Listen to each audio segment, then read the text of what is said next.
Puts ஒன்று கொடுத்துருக்காங்க டெட்டுன்னு சொல்லி ஓப்பன் பண்ணி பார்த்துட்டு செக் பண்ணலாம். பார்த்தீங்கன்னா ஓப்பன் பண்ணியாச்சு கேஸை. பேட்ரி ஃபஸ்ட்டு செக் பண்ணுவோம்.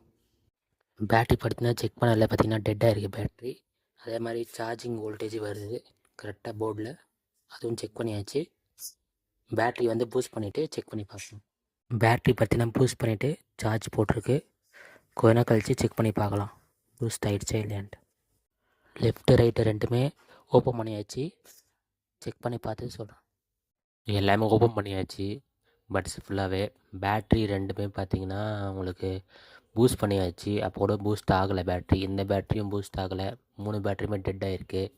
அதே மாதிரி மதர் போர்டில் பார்த்தீங்கன்னா சார்ஜிங் வோல்டேஜ் வருது. ஆனால் ஐசி வந்து இண்டிகேஷன் காட்ட மாட்டுது, சார்ஜ் ஏறது காட்ட மாட்டுது. ஐசி இஷ்யூ இருக்குது இதில். இப்போ ஐசி இஷ்யூ இருக்குது, ப்ளஸ் 3 பேட்டரியும் சேஞ்ச் பண்ணணும்.